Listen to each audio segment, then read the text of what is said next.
Hello guys, welcome to the new series related to UGC NET economics. उससे पहले आपने channel को subscribe नहीं किया है तो चैनल को सब्सक्राइब करें, बेल आइकन को दबाएं, कमेंट शेयर करें। So let's start with the question. Marginal cost is less than the average cost when the average cost falls with an increase in output. Answer is A. The pure monopolist obtains the equilibrium level of output when marginal revenue equal to marginal cost. The transformation curve is derived from the production contract curve. Match the list 1 with the list 2. Principles of economics किसने दिया है? Martial ने. King demand curve Paul स्वीजी ने.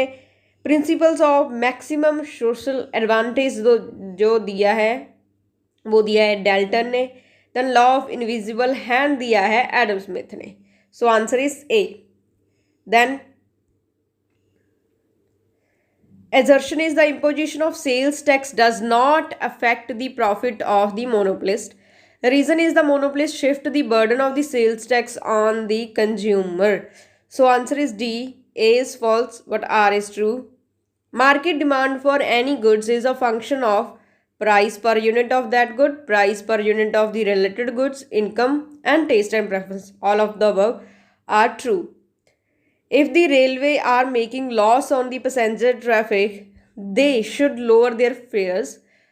The suggested remedy would work only if the demand for rail travel has a price elasticity of demand. अगर railway को traffic जब passengers हैं उनको बढ़ाना है तो उनको अपने किराए हैं जो कम कर देने चाहिए, जो उनका फेयर है, तो उसका वो डिमांड कब वर्क करेगी? जब वो इलास्टिक होगी. तो इसका आंसर 1 और 4 आएगा. सो उसमें स्पेसिफाई नहीं है आंसर की में. Then this is for the Hindi medium. Next, macroeconomic distinguish between the real economy and the monetary economy. List 1 with list 2 match करना है. साइकोलॉजिकल लॉ है जो हमारा कंजम्पशन का, वो किसने दिया है? वो किस पर बेस्ड है? डिस्ट्रीब्यूशन ऑफ इनकम पर. सेकंड जो है रिलेटिव इनकम हाइपोथेसिस है, वो रैचेट इफेक्ट पर बेस्ड है. परमानेंट इनकम हाइपोथेसिस है जो हमारा, वो बैकवर्ड लुकिंग एक्सपेक्टेशंस पर है. और लाइफ साइकिल हाइपोथेसिस ए स्ट्रक्चर पर है. सो answer is A. Assertion is there exists inverse relationship between the interest rate and the bond prices. Reason, a bond price represent the present discounted value of the payments agreed upon a time when the bond was issued. Both A and R are correct and R is a correct explanation of A. Then assertion is natural rate of unemployment hypothesis leads to long run vertical Phillips curve. Reason is the natural rate of unemployment assumes statistic price expectations. So A is correct but R is incorrect. In context of list 1 को list 2 को हम match करना है. Constrained cycles हैं जो किसने दिए हैं? वो है हमारा J.R. हिक्स ने. Acceleration multiplier instruction Paul A Samuelson ने.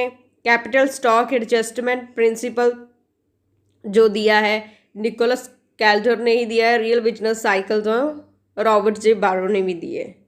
सो this is for the Hindi medium students. Then assuming the fixed prices, which of the following statement are true? Monetary policy is more effective flatter the IS curve. जब IS curve flatter होगी monetary policy effective होगी. fiscal policy कब effective होगी? जब LM flatter होगी. then monetary policy is ineffective and fiscal policy is effective when there is a liquidity trap. so answer is B. 1, 3, 4. list 1 को list 2 से हमने match करना है. that is inventory theoretic approach जो दी है डब्ल्यू बॉमल ने दी है. Liquidity preference as a behaviour towards risk James Tobin ने. Money as the temporary abode of the purchasing power Milton Friedman ने. Discontinuous individual speculation demand for money J.M. Keynes ने. So answer is D. Then which country stands at the top of 2011 human development index ranking 180 7 countries in HDI Norway.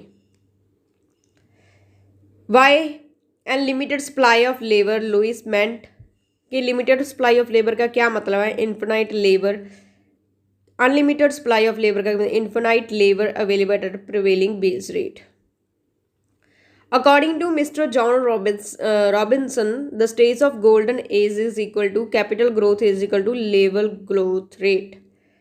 According to whom surplus value should be given to labor? Karl Marx.